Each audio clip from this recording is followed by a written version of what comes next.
react to the best food to win a food fight. Yeah. Let's go for my full shirt on. I have a black shorts, but I can't do that. Because, what do I have on my shorts?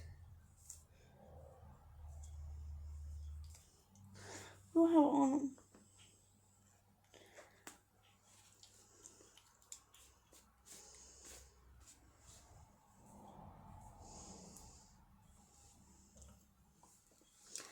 I was going to react to. Biscuits? Oh, stop being a British stereotype, man. It's not working for you. Amy, you're gonna be on tomato soup duty. I will burn them all. Okay. I feel like I should be concerned about that response, but I'm just gonna pretend like I didn't hear it for plausible deniability. Santi, you sharpened those carrots to a deadly point. You got it. And Lee, whatever you're throwing, just make sure you have better aim than a stormtrooper. You do realize that stormtroopers have excellent aim, and that the stereotype of them missing was an intentional misdirect, right? I know, Lee. I know. It was a joke. It was a joke. He's still talking, isn't he? I'm just saying, Matt, you should learn the lore. Okay, great. Everyone ready? Food fight! Mr. Patrick! Guys, a little help here? Guys?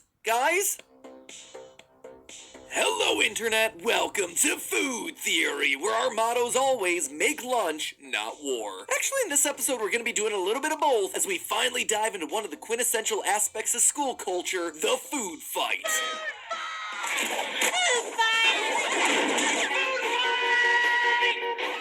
It's a pretty simple concept. Food gets thrown, someone screams, food fight, and chaos ensues. And I'm not just talking about your run-of-the-mill tossing of peas at your friend or your drive-by pie in the face. I am talking full-scale pandemonium.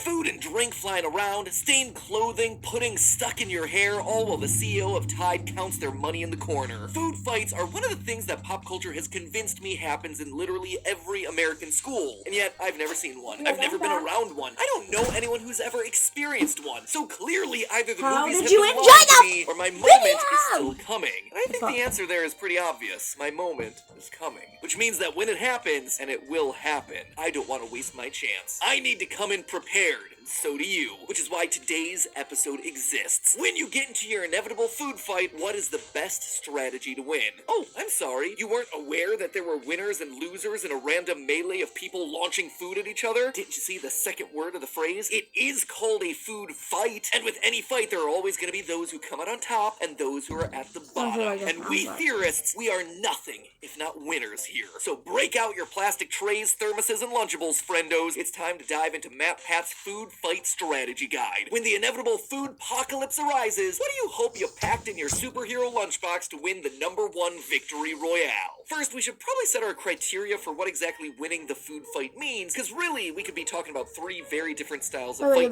One is the traditional food fight, covering your enemies with the most possible food and staining their clothing so they continue to feel the sting of defeat later on laundry day. Option 2, literally trying to use normal food to knock out your opponent, hurling Honey Crisps at heads until they all lie unconscious at your feet. He who is still alive and breathing at the end wins the day. And of course, there's always option number 3, where you refine your food stuff into the ultimate killing machine, a scythe of celery, a beef bludgeon, a granola gun. This, my friends, is where your food is actually transformed into a weapon to fight with. Really brings new meaning to the phrase lamb shank. Anyway, since the last 2 options would likely land you with some sort of a criminal charge, we're gonna be sticking with our first route, getting your opponents as messy and stained as possible. And in true food fight fashion, our arena shall be a typical American school cafeteria, blaring fluorescent lights and all. According to the North American food equipment manufacturers, a cafeteria fit for 100 people would get us in the ballpark of 1,600 square feet, or a 40-foot by 40-foot room. So, with our conditions all set, let's strategize, starting with our attack position. The first food's been flung, the powder keg's about to erupt. So where are we dropping, boys? Now, you might initially be thinking, Matt Pat, I'm not trying to win a food fight, I'm just trying to get out of there without ruining my new Jordans. And I feel ya. I wouldn't want to stain my recently restocked Matt Pat signature jacket turquoise edition available on theoryware.com while supplies last either. As such, your first instinct would probably be to dive under the lunch table. And that makes intuitive sense. It provides cover from debris and gets you out of the line of sight. However, well sure, you might be safe from some food that falls from the air, it also makes you a sitting duck. Those lunch tables are a nightmare to climb out from under, especially if you're talking about the full ones with built-in benches. As such, if someone notices you hiding, you have nowhere left to go before you get ketchuped.